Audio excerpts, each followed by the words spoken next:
Bagaimana Raja Perdagangan bangkit dari keterpurukan, satu detail kecil mengubah semuanya.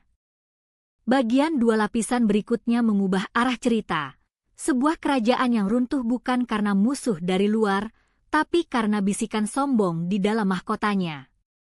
Ini bukan kisah kegagalan, ini kisah bangkit dari keterpurukan seorang raja perdagangan yang kehilangan segalanya, lalu menemukan kembali kekuasaan bukan di puncak, tapi di dasar jurang. Di balik setiap kejatuhan besar, ada satu momen sunyi, saat angka di layar berubah merah, saat semua analisis gagal, dan satu-satunya suara yang tersisa adalah detak jantung yang gemetar. Tapi justru di titik itulah benih kebangkitan mulai berkecambah, bukan dari harapan, tapi dari kehampaan total. Bagian yang sering terlewat adalah ini. Kebanyakan orang lari dari kegagalan seperti dari wabah. Tapi raja yang bangkit justru mendekatinya, dengan rasa ingin tahu seperti ilmuwan mengamati virus.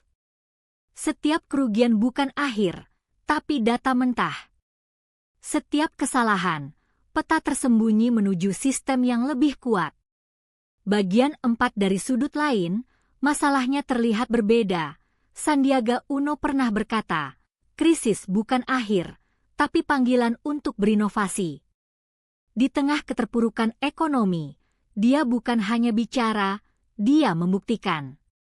Bukan dengan melompat ke solusi cepat, tapi dengan meruntuhkan dulu semua ilusi keberhasilan instan. Bagian 5 konsekuensinya mulai terasa ketika detail ini muncul. Kekayaan sejati bukan dibangun di atas keberuntungan, tapi di atas reruntuhan kepercayaan diri yang hancur. Seperti baja yang ditempa api, semakin panas tekanannya, semakin kuat strukturnya.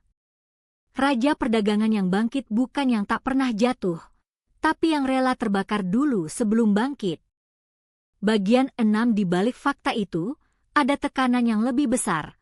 Ketika semua orang mencari jalan pintas, dia malah memilih jalan terjal, introspeksi brutal.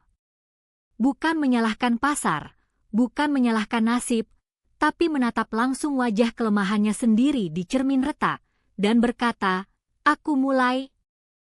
Bagian 7 petunjuk berikutnya membuat ceritanya semakin sempit, dan disitulah perubahan terjadi, bukan dalam teriakan, tapi dalam diam. Satu keputusan kecil, untuk tidak lari lagi. Untuk belajar, bukan menang. Untuk tumbuh, bukan terlihat hebat. Dari titik itu, setiap langkah bukan menuju kekayaan, tapi menuju kedewasaan.